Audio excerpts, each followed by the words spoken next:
Janine Gutierrez, hinahanap si Jericho Rosales. Kung bago ka lang sa channel na ito, huwag kalimutang mag-like, share, comment, and subscribe. Tanong ng mga netizens, sakay Janine Gutierrez, Irish, kailan mo ba ilalabas si Tyrone? Naiinis na ako sa iyo. Ang ginawa ni Janine Gutierrez, nag-shoutout. Paging a Jericho Rosales official, ilabas mo si Tyrone, kukuritin kita sa singit. Marami na talaga ang nasasabik na makita muli si Iko sa nasabing serye. Ipapaibig ka ni Janine Gutierrez sa kontrabida role niya mula sa kanyang wardrobe hanggang sa kanyang makapangyarihang presensya. Si Janine Gutierrez ay hindi mapaglaban bilang isang kontrabida sa Lavender Fields. Kapag narinig mo ang pangalang Janine Gutierrez, malamang na naiisip mo ang kaakit-akit, may mata na aktor sa mga papel na nagpapamuka sa kanya sa katabi niyang babae na walang maruming labahan. Ngunit itapon ang mga pananaw sa labas ng bintana dahil papunta na siya sa mabulaklak na teritoryo sa kanyang pinakabagong proyekto, ang Lavender Fields, at sa pagkakataong ito, inilalabas niya ang mga kuko. O Diyos ko, naiintriga ako. Bulalas pa ni Janine ng tanungin tungkol sa kanyang unang reaksyon sa pagpunta sa papel ni Iris Buenavides, ang walang humpay na kontrabida ng palabas. Actually, wait, baka intimidated is the better word. She admits with a laugh, the kind that she's about to embark on something that might just scare her in the best way possible. Na-intimidate ang aktor pagdating sa kanyang unang kontrabida role. Ito ay isang bagay na hindi ko pa nagagawa noon at ito ay tila mapanghamong simula pa lang. Palagi kong iniisip na ang kontrabida role ang pinaka nakakapagod na gampanan sa anumang serye o pelikula. Kaya naisip ko, bakit nila ako pinili? Ngunit kung sa tingin mo ay nagtagal ang pananakot ni Janine, isipin mong muli. Si Iris ang uri ng karakter na hindi kumukuha ng hindi para sa isang sagot. Isang alpha CEO, isang pinagtataksilan na asawa na may panlasa sa martial arts, hanay ng mga baril at isang wardrobe upang mamatay.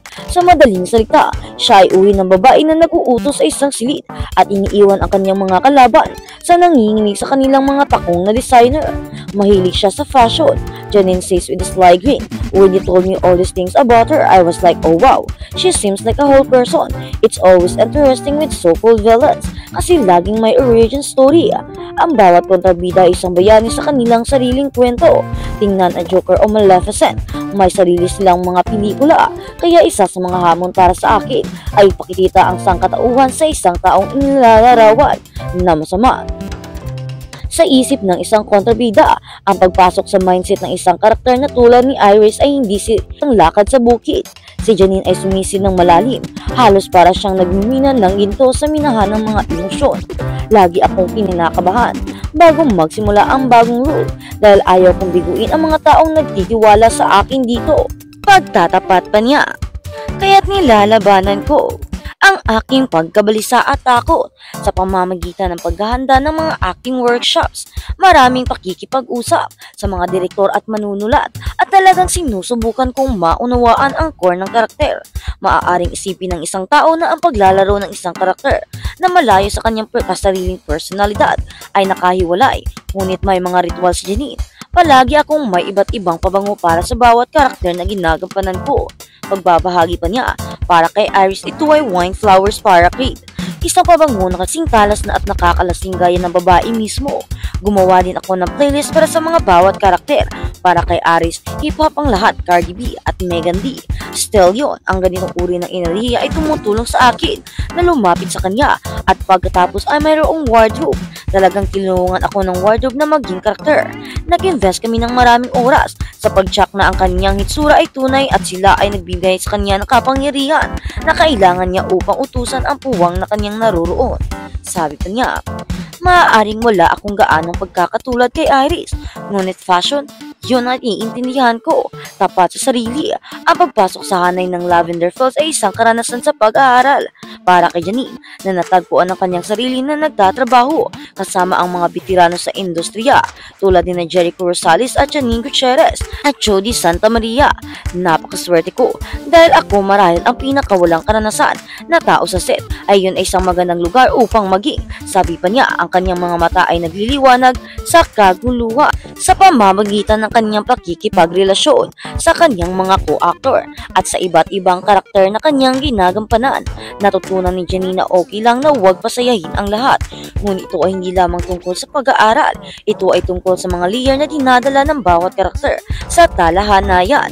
Lahat ay uri ng isang kulay abo na karakter. Sabi pa ni Janine, walang ganap na mabuti at walang ganap na masama. Iyon ang nagpapa-excite sa audience. Magkakaroon sila ng iba't ibang paborito. Paano babalansin ni Janine ang paglalaro ng isang morally ambiguous character sa kanyang sariling buhay?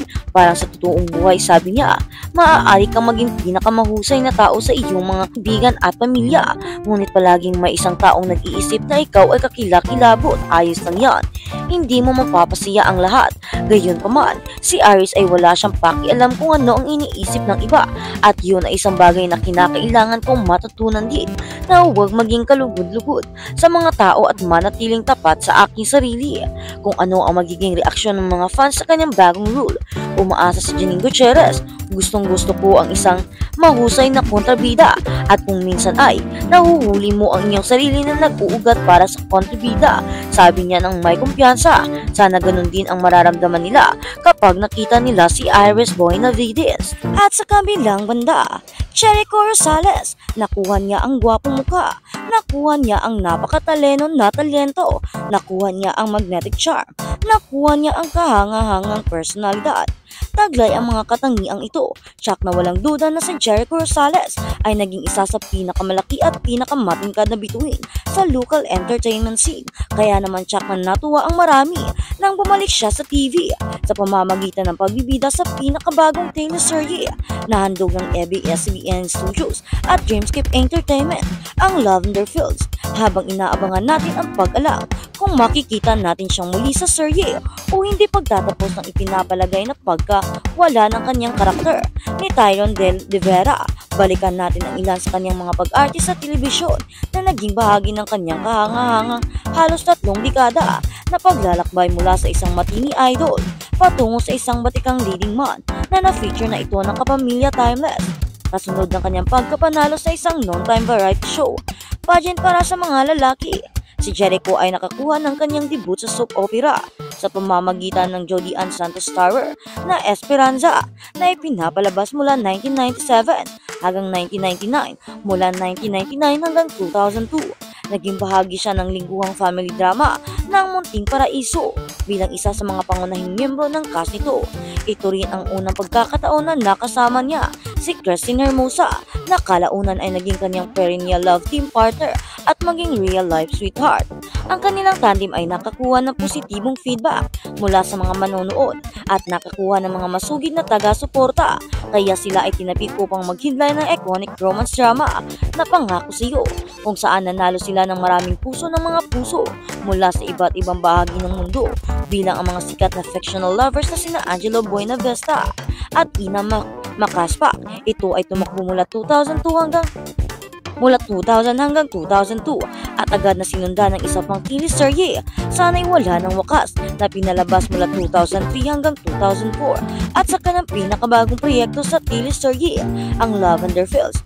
Napagalit at inis kaming dalawa sa kanyang habang sinisiklab niya ang nangangalit na digmaan sa pagitan ng dalawang babae na parehong baliw sa kanya.